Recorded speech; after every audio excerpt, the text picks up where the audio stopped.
नमस्कार दोस्तों, welcome back to the another episode of new podcast. तो आज का हमारा पॉडकास्ट होने वाला है काफ़ी इंटरेस्टिंग, क्योंकि आज हम अपने कल्चर के बारे में जानेंगे। आज हम अपनी सोसाइटी के बारे में जानेंगे। जो लव जिहाद जैसी चीज़ें समाज में चल रही हैं, we will going to know about it. But देखो, इन चीज़ों के बारे में आप किसी कॉमन मैन से नहीं जान सकते हो। इस चीज़ के बारे में आप उसी व्यक्ति से जान सकते हो जिसको इस चीज़ के बारे में डीप अंडरस्टैंडिंग हो।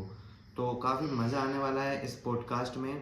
तो बिना कुछ समय वेस्ट किए आइए मैं आपको इंट्रोड्यूस करवाता हूँ। तो आज के जो हमारे मेहमान हैं ना गाइस, वो आए हैं सीधा वृंदावन से। कुछ लोग शायद आप में से जानते होंगे, कुछ लोग नहीं भी जानते होंगे। बट अगर नहीं जानते हैं तो आज की इस वीडियो में हम आपको इंट्रोड्यूस करवा देंगे। चलिए मैं आपको इंट्रोड्यूस करवाता हूँ आज के हमारे नए मेहमान से, जो कि आए हैं वृंदावन से। आज हमारे साथ है गाइस पंडित जी, जो कि अभी वहाँ पर अध्ययन कर रहे हैं। अब वो किस चीज़ का अध्ययन कर रहे हैं, अगर आप उनके मुख से सुनना चाहेंगे तो ज़्यादा बेटर रहेगा। तो आइए चलते हैं। सबन को जय श्री राधे, जय श्री कृष्णा। तो महाराज जी, आपने अपना इंट्रोडक्शन तो दे दिया है। अब मैं आपसे सिर्फ एक चीज़ पूछना चाहूँगा कि आप किस मंत्र से इस पॉडकास्ट का शुभारंभ करना चाहेंगे। हरि ओम नमः शंभवाय च मयो भवाय च नमः शंकराय च महेश्वराय च नमः शिवाय च शिवतराय च। बोलिए शंकर भगवान की जय हो। महाराज जी, मंत्र तो काफ़ी अच्छा था, पर जैसे मुझे समझ में नहीं आया, वैसे ही हमारी ऑडियंस में से शायद किसी को समझ में नहीं आया है। अगर आप इस मंत्र का हमें मीनिंग बताएंगे तो काफ़ी अच्छा रहेगा। आलोक भाई, आपका बहुत बहुत आभार, धन्यवाद। ये मंत्र शंकर जी की पूजन में आप कहीं भी बोल सकते हैं, और किसी भी देवताओं की पूजन में कोई सी भी सामग्री चढ़ाते हुए आप बोल सकते हैं। और इस मंत्र के द्वारा शंकर जी के विविध नामों का वर्णन किया गया है। तो जैसा कि महाराज जी आपने बताया कि आप वृंदावन धाम से आए हैं, और हम सभी लोग जानते हैं कि वृंदावन धाम एक पवित्र भूमि है, जहाँ पर अनेक अनेक संत काफ़ी दिनों से, काफ़ी सालों से रह रहे हैं। तो मैं ये जानना चाहता हूँ कि ऐसा क्या है वृंदावन धाम में, और ऐसी क्या महिमा है जो एक बार किसी व्यक्ति को वहाँ पर बुला लेती है, वो वहीं का बना लेती है। तो आलोक भाई, मैं आपने बहुत अच्छा प्रश्न पूछा है। मैं आपको इसका उत्तर देता हूँ कि वृंदावन खास क्यों है। एक भजन की पंक्ति है कि जमुना में जगन्नाथ, रेणुका में रामेश्वर। कि जमुना में जगन्नाथ है और रेणुका में रामेश्वर। दर दर पे यहाँ अयोध्या निवासी है, और स्वर्ग पे वर गया था लेकर करेंगे क्या, जानते नहीं हो हम वृंदावन वासी हैं। साहब, वृंदावन में जो व्यक्ति रहता है ना, उसको स्वर्ग जाने की अभिलाषा नहीं है कि मुझे स्वर्ग चल जाए, मुझे स्वर्ग मिल जाए। उसको तो यह अभिलाषा है कि साहब, मैं वृंदावन बिहारी लाल के चरणों में ही पड़ा रहा हूँ। यहाँ मैं भले भीख मांग मांग के अपनी तेर कर लूँ, लेकिन मुझे बिहारी ही अपने चरणों में बसा ले। और लिखा भी एक भजन की पंक्ति है कि भिक्षुक जो बनाना तो बनाना मुझे वृंदावन में, मांगे मांगे हरि भक्ता न से खाऊंगो। मतलब कि मुझे अगर भिखारी भी बनाओ आप, बिहारी जी आपके चरणों का बनाना, राधा रानी आपके चरणों का बनाना, लेकिन मुझसे वृंदावन दूर मत करना आप। साहब, वृंदावन की महिमा बहुत है। वृंदावन में जो व्यक्ति रहता है ना, संत महात्मा रहते हैं ना, वो ये नहीं चाहते कि मुझे स्वर्ग मिले। वो तो ये चाहते हैं कि मुझे जिंदगी, अगर मेरी मृत्यु हो तो इस वृंदावन में हो, और अगर मेरा जन्म हो तो वृंदावन में हो। मेरा वृंदावन नहीं छुड़ाया कोई। तो पंडित जी, आपने जो हमें वृंदावन के बारे में बताया, शायद आज से पहले तो मुझे नहीं पता था, and I am not sure कि मेरी ऑडियंस को भी इस चीज़ के बारे में पता था या नहीं। बट आप मुझे एक चीज़ और बताइए वृंदावन के बारे में। देखिए, प्रेमानंद जी बाबा अभी कल परसों राष्ट्रपति जी आई थी वृंदावन में। तो खास राष्ट्रपति जी, जो देश की राष्ट्रपति हैं, वो खुद स्वयं प्रेमानंद बाबा जी से मिलने गई हैं। और प्रेमानंद बाबा जी जो हैं, काफ़ी लोग उनको भगवान का दर्जा देते हैं। तो इस सच्चाई के बारे में और इस चीज़ के बारे में आपका क्या मानना है? तो आलो भैया, आपने बहुत ही अच्छा सवाल पूछा है। पूजनीय गुरुदेव संत श्री प्रेमानंद बाबा के बारे में, साहब, उनके बारे में जितना कहूँ उतना कम है। अब इस तुच्छ वाणी से मैं उनका क्या वर्णन करूँ। वो कहाँ सूरज, कहाँ मैं दीपक। लेकिन आपने पूछा तो मैं इसका उत्तर आपको दूंगा। आपने पूछा तो मैं आपको इसका उत्तर दूंगा कि प्रेमानंद बाबा कि में क्या खास बात है, आपको पता है। देखिए मेरी दृष्टि में भगवान कैसे प्रकट होते हैं, भगवान को अपन कैसे पा सकते हैं। भगवान को अपन विद्युतता से नहीं पा सकते। आपके पास ज्ञान हो तो आप तो भी भगवान को नहीं पा सकते। क्यों? क्योंकि कितने बड़े बड़े संत महात्मा इस धराधाम पर आए, लेकिन वो भगवान को नहीं पा पाए। पा पाए क्या? पाया भगवान को? नहीं। लेकिन भगवान कैसे प्रकट होते हैं? भगवान भाव से प्रकट होते हैं। हरि व्यापक सर्वत्र समाना, प्रेम ते प्रकट होए में जाना। और इसका प्रमाण कलयुग में श्री प्रेमानंद बाबा जी द्वारा आप हम सबको मिल रहा है। जब श्री राधा नाम का जब ध्वनि उनके कानों में जाती है ना, तो उनकी आंखों में से अश्रु की धारा रुकती नहीं है। साहब ये अथाह प्रेम श्री राधा रानी श्री कृष्ण जी के चरणों में उनके अंदर है। इसी कारण से दोनों किडनियां न होने के बाद भी वो जीवित है। आप बताइए किसी व्यक्ति की एक उंगली कट जाए तो उसको कितना दर्द होगा। जिसके पास मान लो एक हाथ ना हो तो उसको मतलब जीना असंभव सा है। किसी के पास एक किडनी ना हो तो जीना असंभव सा है। लेकिन सामने वाले की दोनों किडनियां नहीं है तो भी वो जी रहा है। ये काय की शक्ति है? ये नाम जप की शक्ति है। और आपसे मैं एक बात बोलूं आलोक भैया, कि जो व्यक्ति भाव से भगवान का नाम जप करता है उसके साथ स्वयं राधा रानी श्री कृष्ण जी खड़े रहते हैं। उसका दुनिया में कोई भी कुछ नहीं कर सकता और उसकी दुनिया में जय जयकार होती है। आप एक बात बताइए, प्रेमानंद बाबा जी के पास क्या खास बात है? कुछ खास बात नहीं है, सिर्फ राधा नाम की शक्ति है। और राधा नाम की शक्ति से ही आज वो सारे बड़े बड़े बॉलीवुड के सुपरस्टार डुपर स्टार हमारी राष्ट्रपति द्रौपदी मुर्मू जी वो उनसे मिलने आई है। काय की शक्ति है? नाम जप की शक्ति है। अगर आप भाव से भगवान का नाम जप करेंगे तो ये निश्चित है कि आप भी राधा रानी के प्रिय बन जाएंगे। तो जैसा कि अंकित भाई आपने बताया कि प्रेमानंद बाबा एक चीज़ पर जोर देते हैं, वो है नाम जप।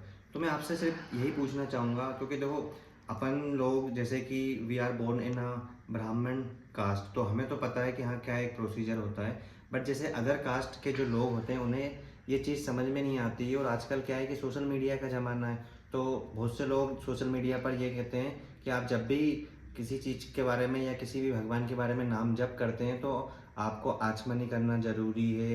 You need a secret place, मतलब आप जब भी नाम जप करो तो आपके पास एक पवित्र स्थान हो, आप कहीं भी नाम जप नहीं कर सकते। तो इस पर्सपेक्टिव पे आप अपने विचार को व्यक्त करिए ताकि मुझे और बाकी लोगों को हेल्प हो सके। बहुत से लोगों का मेरे पास भी फोन आता है कि महाराज जी हम नाम जप कर रहे हैं तो क्या आचमन करना आवश्यक है, पवित्रीकरण आवश्यक है, तो क्या स्वच्छ प्लेस पर ही हम कर सकते हैं? तो इस वीडियो के माध्यम से जो लोग ये सवाल पूछ रहे हैं उनको भी मदद होगी, और जो लोग को मन में भ्रांतियां हैं कि क्या करें क्या नहीं करें नाम जप से पहले, उनका सवाल का भी सॉल्यूशन मिल जाएगा इस वीडियो के माध्यम से। तो आलो भैया, पहले तो मैं बताऊं, भगवान के लिए हर श्वास श्वास पे हमें भगवान का नाम जपना चाहिए। आप सो रहे हैं तो मन ही मन में राधा राधा राधा, जो भी आपके इष्ट हैं उनके बारे में जपते रहिए आप। श्री कृष्ण श्री कृष्ण श्री कृष्ण, राधे राधे, ओम नमः शिवाय। क्योंकि नाम जप तो जितना करें आप उतना ही लाभकारी होता है। श्वास श्वास पर कृष्ण भज, व्यथा श्वास मत खोय, ना जाने या श्वास ते फिर आवन होए न होए। मतलब जैसे कि मान लीजिए हमको ये नहीं पता कि ये क्षण के बाद हम अगले मिनट जीवित हैं या भी नहीं है, हम अगले क्षण जीवित हैंगे या हम मर जाएंगे, हमको तो ये भी नहीं पता। अभी हमारी नींद लगी और सुबह हम जीवित उठेंगे या नहीं उठेंगे ये भी नहीं पता। जितना ज़्यादा हो सके हमको नाम जप करना चाहिए। क्योंकि मैं 2 दिन पहले मसान के बाहर से जा रहा था निकलकर रोड पे से, तो उस पर लिखा था कि मंजिल तो तेरी यही थी मुसाफिर, लेकिन उम्र बीत गई तेरी आते आते। साहब मंजिल तो हमारी सबकी वही है, लेकिन हम जाने के लिए कमा क्या रहे हैं? ये रुपया ये पैसा ये काम आएगा क्या हमारे? साहब ये रुपया ये पैसा हमारे कभी काम नहीं आता। अगर ये काम आता तो ये अंबानी अडानी बिरला टाटा ये पैसा बांध के ऊपर ले जाते। लेकिन साहब काम आता है तो नाम जप, भगवान का नाम ही काम आता है और यही हमको पाल लगाता है। साहब जब किसी व्यक्ति की शव यात्रा निकलती है तो मखाने फेंके जाते हैं, फूल फेंके जाते हैं और पैसे भी फेंके जाते हैं। क्या आपको पता है ये क्यों फेंके जाते हैं? पता है आपको? ये इसलिए फेंके जाते हैं आलोक भैया कि मखाने इसलिए फेंके जाते हैं कि तूने फूला हुआ परिवार छोड़ के गया है ना। और फूल इसलिए फेंके जाते हैं कि तूने परिवार को फूलते हुए फूला फला छोड़ के गया है, इसलिए फूल फेंके जाते हैं। और पैसे इसलिए फेंके जाते हैं, पता है आपको? पैसे इसलिए फेंके जाते हैं भैया कि आपने जिंदगी भर हाय पैसा ये कर करके आप मर गए, पैसे के चक्कर में ही आपने जीवन जिया। और पैसे फेंक कर ये साबित किया जाता है कि यार तेरे बाप में दम हो तो ये पैसे उठा के बता, अब तूने जिंदगी भर यही करा हाय पैसा, और तेरे बाप में दम हो पैसे उठा के बता। और कुछ जाता है साथ तो नाम जप जाता है। और संत श्री प्रेमानंद बाबा, इनका तो मैं कोटि कोटि साष्टांग लेट का प्रणाम करता हूँ, जिन्होंने हिंदू सनातन धर्म को इतना जगाया। नाम जप के बारे में लोगों को महाराज जी, हमने काफ़ी चर्चा कर ली प्रेमानंद बाबा जी के ऊपर। अब मेरे मन में एक क्यूरियोसिटी ये हो रही है कि आए दिन मैं इंस्टाग्राम व्हाट्सएप पर रील वगैरह देखता रहता हूँ, जिसमें कुछ कंजर्वेटिव लोग ये बात करते रहते हैं कि we don't have any proof about god. हमारे पास ऐसे कोई सा भी प्रूफ नहीं है जिससे हम प्रूफ कर सकते हैं कि does God exist in this कलयुग। तो क्या आप मुझे कलयुग के 2-3 एग्जाम्पल दे सकते हैं जहाँ आज भी on the basis of that example we can understand कि हाँ आज भी कलयुग में भगवान हैं? अगर आप इस बारे में बताएं तो काफ़ी लोगों को फायदा होगा। भैया मैं आपको प्रमाण देता हूँ 2-4 जगह का, जहाँ प्रत्यक्ष रूप से भगवान आज भी वर्तमान में है। और भगवान तो हर एक कड़े कड़े में है। आपको क्या प्रमाण दूं? इस धरती में भगवान है, हर जगह भगवान है। लेकिन आपकी संतुष्टि के लिए, इस यूथ की संतुष्टि के लिए मैं आपको प्रमाण देता हूँ। हम जहाँ श्री वृंदावन में रहते हैं, वहाँ एक स्थान है निधिवन करके, जहाँ आज भी श्री कृष्ण जी वास्तव में राज करने के लिए आते हैं। उस निधिवन में दातुन रखे जाते हैं, श्रृंगार के सामान रखे जाते हैं, और साथ साथ 8-8 ताले लगाए जाते हैं कि इस ताले को खोलकर कोई इस सामान को खितर बितर नहीं कर दे। लेकिन जब सुबह ताले खुलते हैं तो देखते हैं पूरा सामान खितर बितर हो गया। अब किसी ने बोला कि अंदर कोई रुक जाता होगा जो सामान को खितर बितर कर देता होगा। तो इसी की जांच करने के लिए 2-4 मीडिया के लोग अंदर रुक गए। उनसे निवेदन किया गया कि आप मत रुकिए, नहीं तो आपके साथ जो कुछ होगा वो आप खुद ही जिम्मेदार होंगे उसके। बोले हाँ देख लेंगे जो होगा, कुछ नहीं होता ऐसा भगवान। बोले ठीक है रुकिए आप। और जब रात में 7 ताले लगे गए, 8 ताले लगे गए और वो अंदर रुके, तो कोई तो मृत अवस्था में मिला, कोई मरा मिला, किसी की तो आंख ही नहीं है, किसी कोई अंधा हो गया। और जब उनसे पूछा गया कौन था अंदर, तो वो गूंगा हो गया, बोल ही नहीं पा रहा। साहब पहली बात तो निधिवन। दूसरा, आज भी मध्य प्रदेश में कटनी क्षेत्र में मैयर में सुबह 4 बजे 2 फूल मिलते हैं चढ़े हुए। रात में 10 बजे पुजारी जी ताला लगा देते हैं, रात में ऊपर कोई नहीं रहता और सुबह सब आ जाते हैं नीचे। अब बताइए सुबह 2 फूल कौन चढ़ा के जाता है? तीसरा, ज्वाला जी, आज भी पत्थरों को फाड़ कर ज्वाला जी प्रकट हो रही है।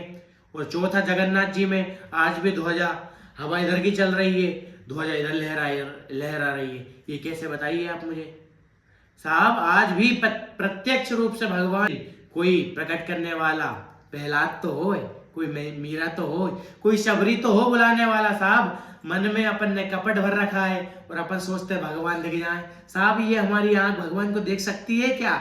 इतनी पवित्र आंख है हमारी। साहब तुमने आंगन नहीं बुहारा, चंचल मन को नहीं सवारा, कैसे आएंगे भगवान, कैसे आएंगे भगवान। तो महाराज जी, आपने हमारी क्यूरियोसिटी को तो बुझा दिया है। अब मन में एक और जिज्ञासा है कि जैसे कि हम सभी लोग जानते हैं कि कृष्ण भगवान की 16,108 शादी हुई है, लेकिन मेरे मन में ये सवाल आया है और बाकी बहुत से ऑडियंस के मन में भी ये सवाल आता है कि क्या कृष्ण भगवान और राधा जी की शादी हुई है या नहीं? अगर हुई है तो उसका क्या प्रमाण है? तो आप बताइए इस चीज़ के बारे में। लोग मन में भ्रांतियां हैं कि श्री कृष्ण जी और राधा जी की शादी हुई है या नहीं हुई है, तो मैं आपको इसका उत्तर देता हूँ, प्रमाण सहित देता हूँ आपको इसका उत्तर। श्री कृष्ण जी और राधा जी की वास्तव में शादी हुई है, और हुई है तो कहाँ हुई है? श्री कृष्ण जी की शादी और राधा जी की शादी भांडेर वन में, वृंदावन में हुई है। और आज भी उनका मंदिर भांडेर वन में है, जो कि ब्रह्मा जी द्वारा श्री कृष्ण जी और राधा जी की शादी करवाई गई थी। और आप अगर आपको नहीं मानते तो आप जाइए वृंदावन और उस मंदिर का दर्शन करिए, भांडेर वन जाइए, जिसमें आपको दिख जाएगा कि श्री राधा रानी और हमारे श्री कृष्ण जी की शादी ब्रह्मा जी द्वारा हुई थी। तो अंकित भाई, जैसा कि I am satisfied with your answer, but फिर भी एक मन में सवाल आता है कि जैसे कि अभी होली 3 मार्च की थी, तो हम सभी भाई लोग होली खेलने के लिए गए थे।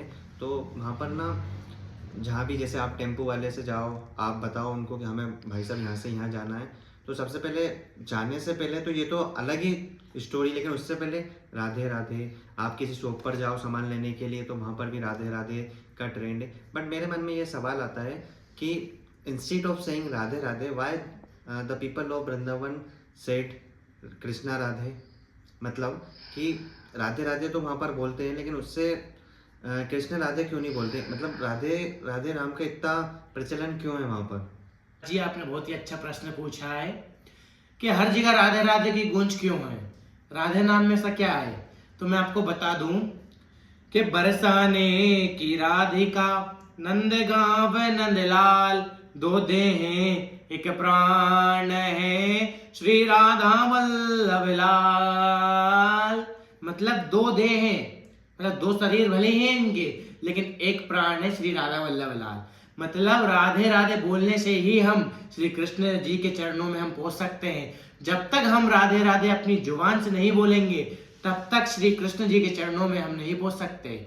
और जब हमने राधे राधे बोलना प्रारंभ कर दिया, तो श्री कृष्ण जी को हम प्यारे लगने लग जाएंगे, और श्री कृष्ण जी को हम प्यारे लगने लगे तो वो हमको राधा रानी के चरणों का रास्ता दे देंगे। तो गुरुजी, अब आप मुझे बताइए कि क्या बरसाने के पीछे भी कोई स्टोरी है, उसका भी कोई बैकग्राउंड है? मतलब बरसाने को बरसाने ही क्यों बोलते हैं, उसके पीछे क्या कोई स्टोरी है? बरसाने वाली, ये बरसाने वाली नाम क्यों पड़ा उनका?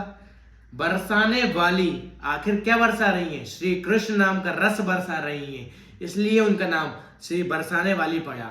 और कहते भी हमारे संत महात्मा कि मरना हो तो मैं मरूं श्री राधे के द्वार, कभी तो लाडली पूछेंगी जो कौन पड़ो मेरे द्वार। मतलब राधा रानी के द्वार में अगर हमारी मृत्यु भी हो गई तो साहब हमारा जीवन सफल है। अंकित भाई, हमने काफ़ी चर्चा की वृंदावन के बारे में। अब I want to discuss something related to my recently example. आप भी जानते हैं कि अभी रिसेंटली धुरंधर 2 रिलीज़ हुई है। अब धुरंधर 2 जब रिलीज़ हुई थी तो मेरा तो फर्स्ट शो था, तो उस दिन मैं गया था धुरंधर 2 देखने के लिए। अब जब मैं धुरंधर 2 देखने के लिए गया, यहीं हमारे पास में एक टाकीज है, उधर ही गया था देखने के लिए, और एक अभी खुला है बैरागढ़ में। तो जब मैं धुरंधर 2 देखने गया, I am sharing my recently example, कि उस दिन जब मैं धुरंधर 2 देखने गया तो मुझे बहुत सारा क्राउड मिला। बट उससे पहले, शायद आप भी जानते हैं कि उससे पहले द केरला स्टोरी 2 रिलीज़ हुई थी। तो मैं आपको केरला स्टोरी 2 का भी एक्सपीरियंस शेयर करना चाहता हूँ कि उस दिन ना पूरा टाकेज खाली था, और शायद 1 या 2 लोग केरला स्टोरी 2 देखने के लिए गए थे। तो आप मुझे बताइए कि ऐसी जो पिक्चर लव जिहाद के ऊपर बनती है, ये हमें जागरूक करने के लिए प्रोड्यूसर बनाता है, बट उसके बाद भी हमारे जो समाज के लोग हैं वो इस चीज़ को लेकर मतलब जागरूक नहीं होते हैं, वो इस चीज़ को एवे ही ले लेते हैं। तो इस मतलब हम अपनी सोसाइटी को कैसे जागरूक कर सकते हैं? क्योंकि आज के टाइम पे बागेश्वर धाम गुरुजी, ये सारे लोग काफ़ी इन्हीं चीज़ों पर काम कर रहे हैं। तो आपका क्या विचार है इस चीज़ पर? दुनिया को आप कितना ही ज्ञान दे दीजिए कि भाई साहब शराब मत पीजिए, आप शराब पीने से आपके ये फेफड़े खराब हो जाएंगे, शराब पीने से आपका घर परिवार वाले बीवी बच्चे रोएंगे, लेकिन जब भी हम उनको कितना ही समझा लें, लेकिन वो समझते नहीं है, वो जाके पीते शराब ही हैं। उसी प्रकार हम उनको कितना ही बता दें, कितनी अच्छी मूवी बन जाए, मतलब द केरला स्टोरी 2 आलो भैया, मैंने भी देखी, उसमें हिंदू जो बेटियां हैं उनको बहुत अच्छा जागरूक किया गया है।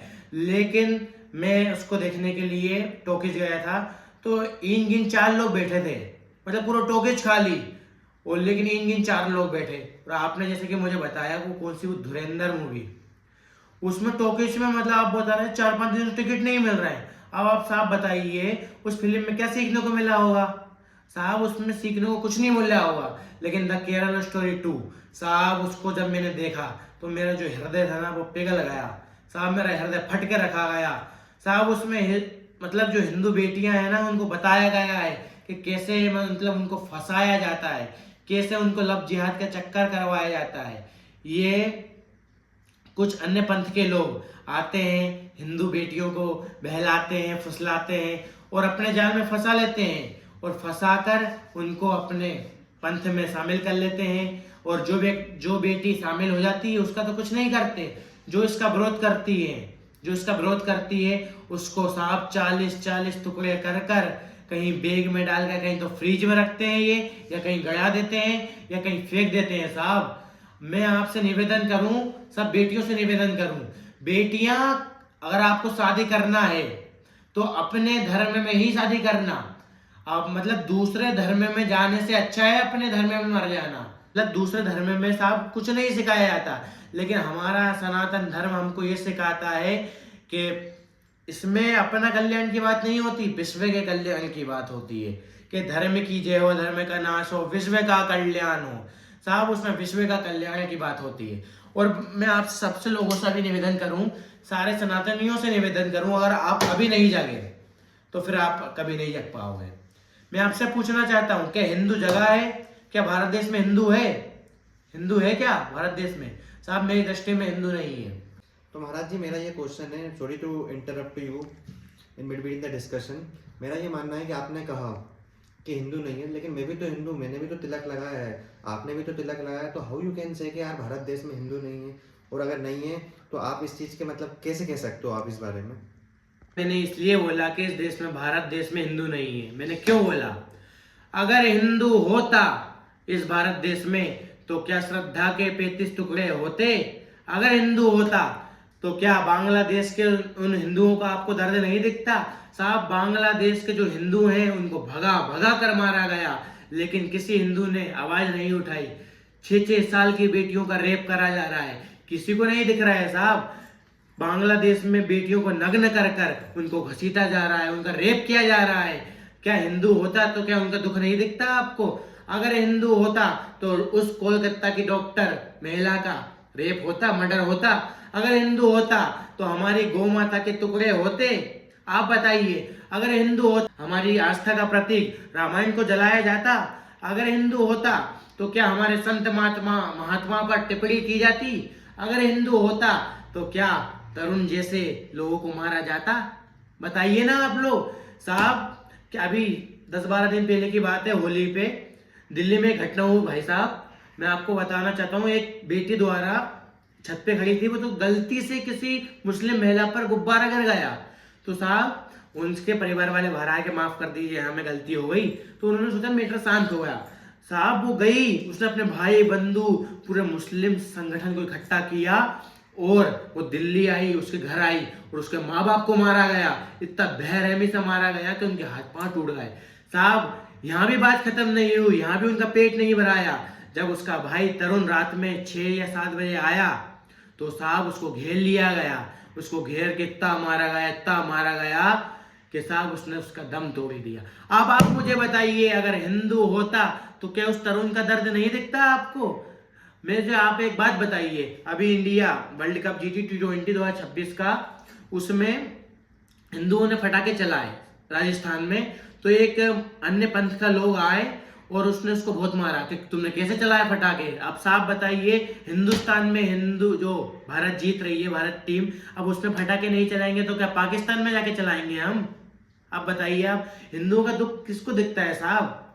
बताइए ना आप मुझे बताइए। हिंदू जगता अगर जगह होता तो लब जिहाद होता हमारे यहाँ पर। साहब अगर हिंदू होता तो क्या इन बेटियों का 40-40 टुकड़े होते? अगर हिंदू होता तो ये केरला स्टोरी में ये आपको इनकी सच्चाई नहीं दिखती? साहब मैं आपसे निवेदन करना चाहता हूँ, अभी तो हम 80% है साहब, अभी ये कम है।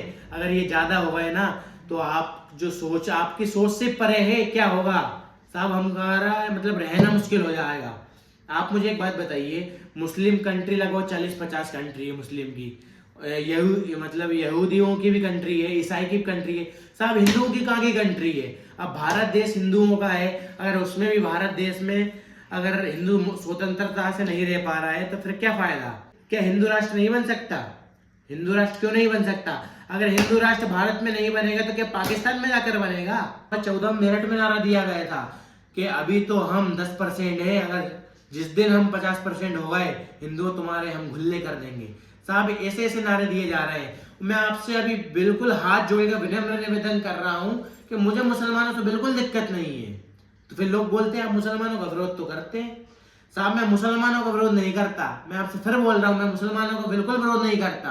मैं तो उन कट्टर, उन पाखंडियों का विरोध करता हूँ जो ये कहते हैं कि हिंदुओं अभी हम मुझे 10% है, हमें 50% होने दो, हम तुम्हारे गुल्ले कर देंगे। मैं तो उन लोगों का विरोध करता हूँ जो श्रद्धा जैसे के 40 टुकड़े करते हैं। मैं तो उन लोगों का विरोध करता हूँ जो हमारी गौ माता को काटते हैं। मैं तो उन लोगों का विरोध करता हूँ जो खाते तो हिंदुओं का है और गाते किसी और का है साहब। मैं तो उन लोगों का विरोध करता हूँ, वरना हमें मुसलमान से क्या दिक्कत है?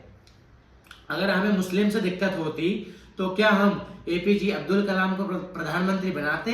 आप मुझे बताइए, बनाते? अगर हमें मुसलमानों से दिक्कत होती हम रस खान के दोहे गाते?